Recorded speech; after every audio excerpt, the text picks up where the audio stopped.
Hola a todos, bienvenidos al Lugar Sin Tiempo. Ni espacio. Hoy vamos a tratar el difuso tema de la ley Nesara-Gesara e intentar dar una explicación sobre este proyecto de ley que de aplicarse cambiaría la concepción del mundo que conocemos a todos los niveles. Hace ya mucho tiempo que se habla de un reseteo económico a nivel mundial, y si miramos a nuestro alrededor no es muy difícil ver que tarde o temprano así será.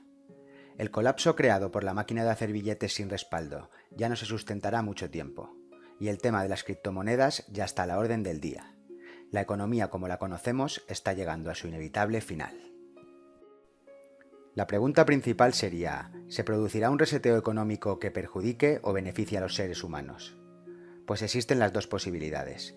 Podría imponerse un sistema cuántico, digital de control y méritos sociales que beneficie a los de siempre, o por otro lado podría llegar la liberación económica si consigue imponerse la ley Nesara-Gesara, o algún sistema que inicie este proceso.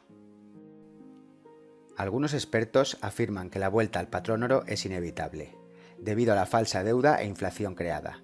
Un hecho reciente en Estados Unidos nos hace pensar que es la tendencia futura con la aprobación de Judy Shelton para un asiento de la Reserva Federal, siendo esta la mayor defensora de la vuelta al patrón oro desde hace muchos años, y de crear una moneda digital respaldada en oro y metales preciosos. La administración actual con este ascenso ya controlaría 6 de 7 asientos de la Junta de la Reserva Federal, y en 2022 terminaría el mandato del actual presidente. Hay que estar atentos en las próximas fechas y ver por dónde se desarrollan los hechos. Este cambio al patrón oro provocaría que el dólar bajara tanto que la deuda de Estados Unidos también bajaría, y sería absorbida por la nueva moneda. Esta es una forma de que el Tesoro de Estados Unidos pudiera realizar una transición para devolver el poder económico al Estado. Lo que pasa en Estados Unidos obviamente sería la clave, ya que para que se aplique Gesara, primero se debe implantar Nesara. ¿Qué quiere decir esto? Pues que la ley Nesara solo atañe a Estados Unidos. Es una ley nacional y Gesara es su prolongación al resto de los países del mundo. Veamos de qué puntos consta la ley Nesara y al final del vídeo explicaremos la historia de este movimiento esperanzador. Las siglas Nesara significan National Economic Security and Reformation Act, o Ley Nacional de Reforma y Seguridad Económica en castellano. Consta de 19 puntos y aplicaría los siguientes cambios. Suprime todas las deudas de tarjetas de crédito, hipotecas y otras deudas bancarias debido tanto a prácticas bancarias ilegales como a actividades gubernamentales. 2. Abole el impuesto sobre la renta. 3. Suprime el IRS, Oficina USA de recaudación de este impuesto. Los empleados del IRS serán transferidos a la Oficina de Hacienda dedicada a los impuestos por ventas. 4. Crea un impuesto tarifa plana del 14% para bienes nuevos no esenciales que irá a parar al gobierno. En otras palabras, que la comida y las medicinas no tendrán impuestos, lo mismo que bienes de segunda mano como las casas. 5. Aumenta los beneficios para los jubilados. 6. Retorna a la ley constitucional a todos los juzgados y asuntos legales. 7. Reinstaurará la ley original del título de nobleza. Cientos de miles de americanos bajo el control de poderes extranjeros perderán su ciudadanía y serán deportados a otros países. Se les impedirá su entrada por el resto de sus vidas. Y millones de personas se darán cuenta de que sus títulos académicos son ahora papeles sin valor. Este artículo se refiere a la injerencia de la corona británica en los asuntos de los Estados Unidos, que no ha cesado desde su independencia. 8. Establece elecciones a la presidencia y al Congreso en el plazo de 120 días después del anuncio de Nesara. El gobierno interino cancelará todas las leyes de emergencia nacional y nos retraerá a la ley constitucional original. 9. Monitorea las elecciones y previene actividades ilegales de grupos selectos en torno al proceso electoral. 10. Crea una nueva moneda, el dólar arcoíris, respaldada por oro, plata, platino y otros metales preciosos. 11. Prohíbe la expedición de certificados de nacimiento como bonos de propiedad de ganado por el Departamento USA de Transportes. 12. Implementa un nuevo sistema del Banco del Tesoro Público en consonancia con la Constitución.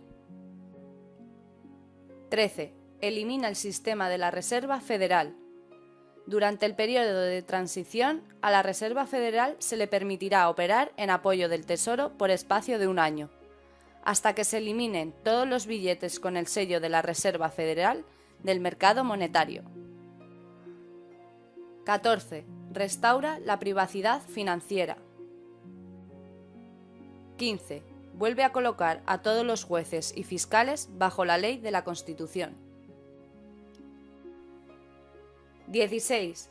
Cesa todas las acciones agresivas del gobierno de los Estados Unidos de América a lo largo del mundo.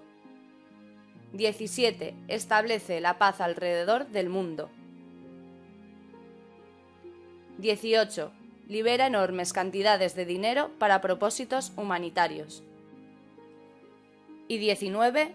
Permite la publicación de 6.000 patentes de tecnologías suprimidas que han sido alejadas del público bajo el pretexto de la seguridad nacional, incluyendo dispositivos de energía libre, antigravitatoria y máquinas de curación a través del sonido.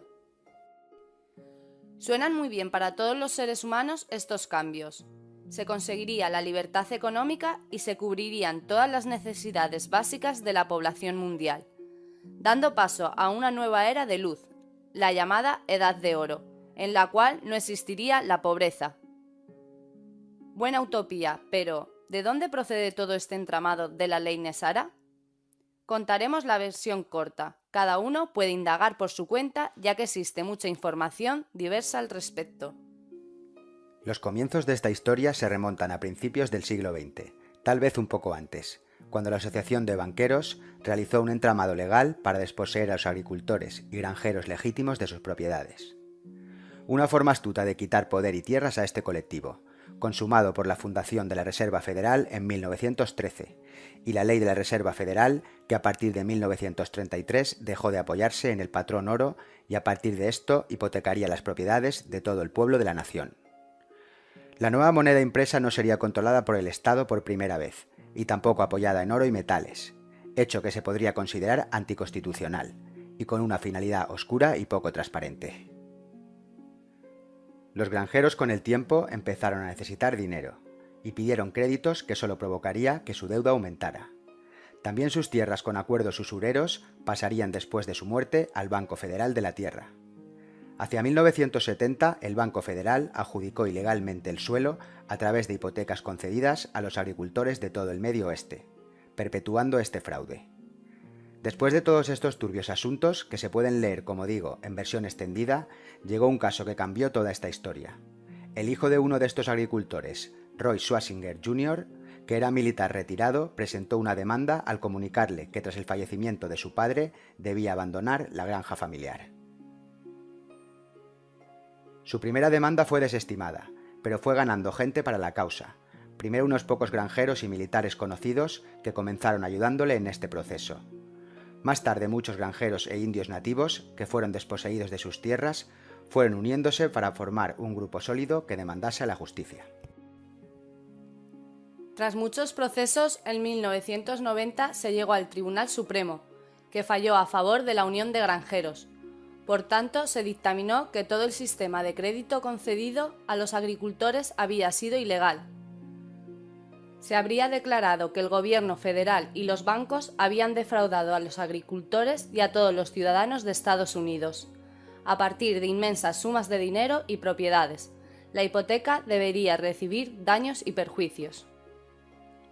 Tras presentar las pruebas de que el gobierno había embargado propiedades ilegalmente con ayuda de las agencias federales, se dictaminó que todo el oro, plata y títulos de propiedad tomadas por la Reserva Federal debían ser devueltos. Para adentrarse más profundamente en este proceso legal enrevesado, es necesario conocer la ley del comercio y la ley del derecho marítimo que convierte a los seres humanos en empresas. Este es un tema muy denso y antiguo que explicaremos otro día. En el contexto de Estados Unidos proviene de la Guerra de Secesión, cuando el gobierno tuvo que pagar daños y perjuicios por no proteger a sus ciudadanos de un gobierno extranjero, hecho que el presidente Grant ocultó a los ojos de todos. Existe un decreto que se remonta a esos días a la Ley Orgánica de 1871 y de Comercio, con los enemigos de la Ley 1933, que define a todos los ciudadanos como combatientes enemigos bajo el sistema federal, conocido como los Estados Unidos. Los jueces a cargo del proceso de demanda de los granjeros reconocieron que este sistema corrupto debía contrarrestarse para poner al gobierno federal de nuevo bajo control. En primer lugar, se debe pasar a una moneda respaldada por oro y otros metales como dicta la Constitución. Artículo 1, sección 10. Esto eliminaría la inflación y el giro de ciclos económicos creados por el sistema de la Reserva Federal. En segundo lugar, estarían obligados a volver a la ley común, en lugar del derecho marítimo, bajo las banderas de la franja de oro. Bajo la ley común, si no hay daño o perjuicio causado, no hay violación de ninguna ley. Esto eliminaría millones de leyes que se utilizan para controlar a las masas y proteger la corrupción política. A principios de los 90, el senador Sam Nunn, el citado Roy Swasinger y un grupo creado con más de 300 jubilados y 35 militares de Estados Unidos activos apoyaron firmemente este derecho constitucional. Este grupo fue el responsable de la investigación a funcionarios, jueces y a la Reserva Federal. Descubrirían una amplia red de sobornos y extorsiones, de la que muy pocos miembros del Congreso saldrían limpios. Y lo más importante, que se realizaría la primera auditoría a la Reserva Federal. Esta no tenía intención de realizar esa auditoría, así que tuvo que realizarse a la fuerza, y se incautaron grandes sumas de dinero, contadas en billones de dólares, que se guardaron para cuando se iniciara el Fondo de Prosperidad de NESARA.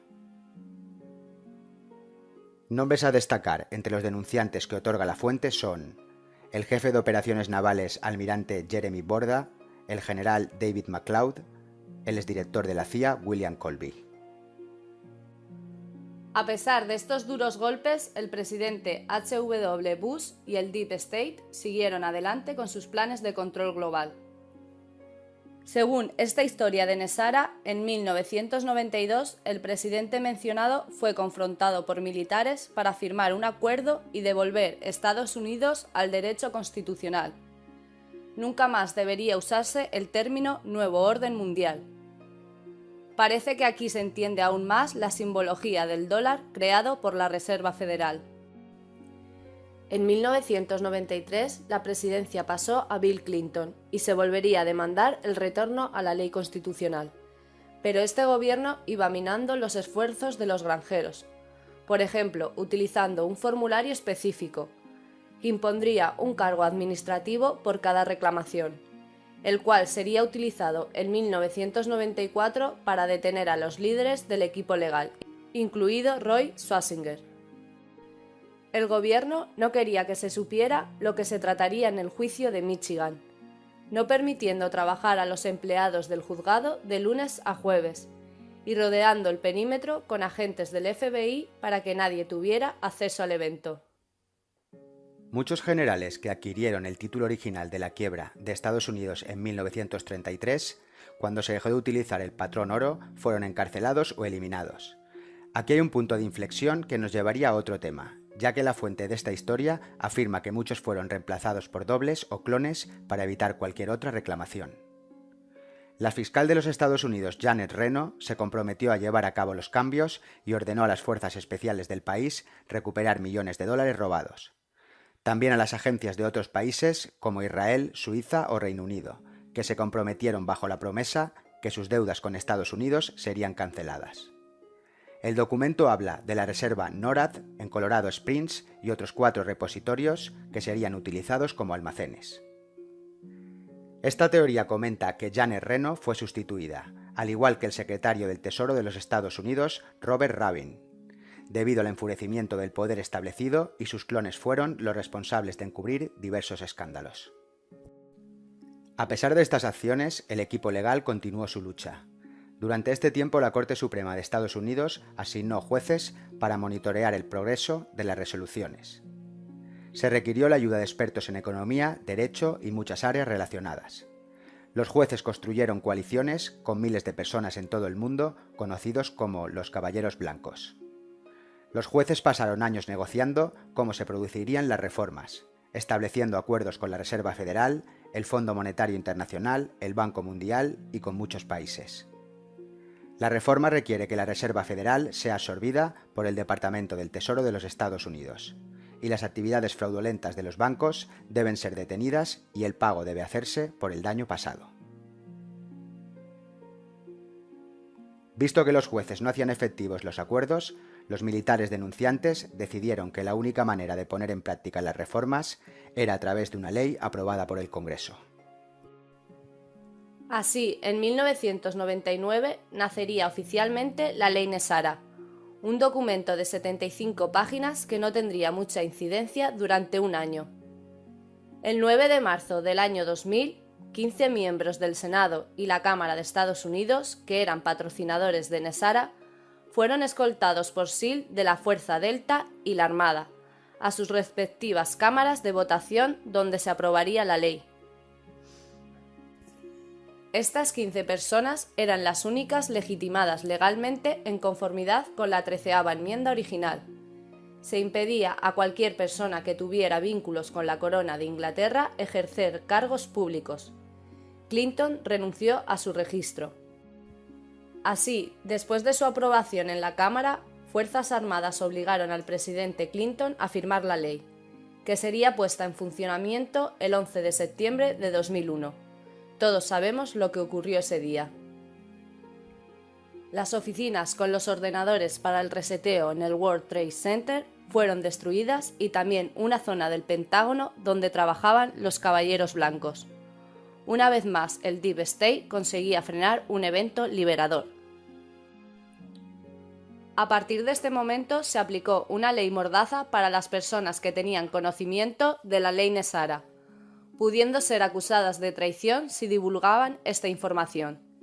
Debía permanecer oculta hasta su lanzamiento definitivo.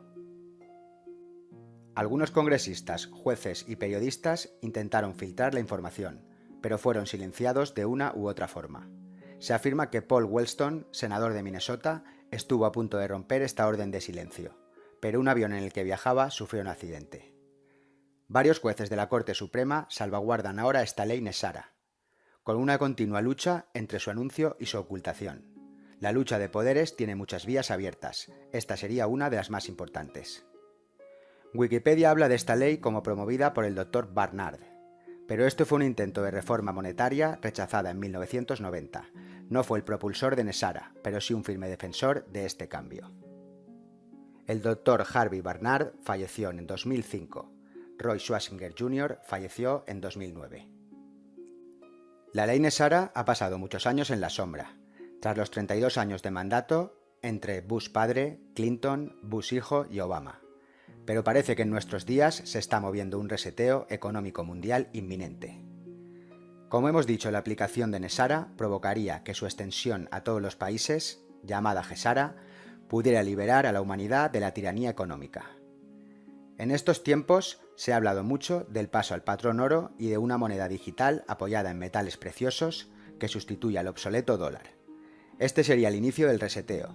Veremos si la administración de Estados Unidos y Judy Shelton son capaces de provocar este cambio. Existen muchas versiones de la ley Nesara-GESARA y muchas especulaciones al respecto. También está la posibilidad de que el Cabal, si venciera esta batalla, utilizara este reseteo para un mayor control.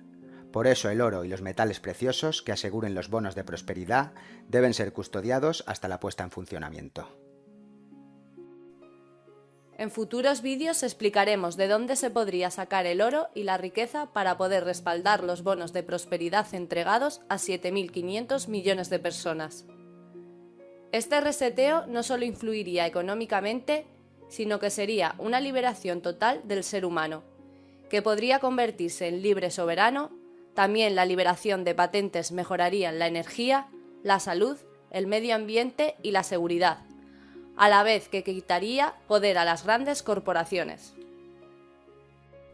La historia relatada se basa en un artículo de Nancy Detweiler que se fundamenta en un escrito de James Rink Pero como hemos dicho, existen muchas versiones de cómo empezó Nesara Gesara. Se recomienda investigar sobre estos temas, que cada uno saque sus propias conclusiones. Nos despedimos desde el lugar sin tiempo ni espacio. Si te ha gustado el vídeo, os agradecemos un like y no olvides suscribirte para seguir indagando en los misterios de la humanidad.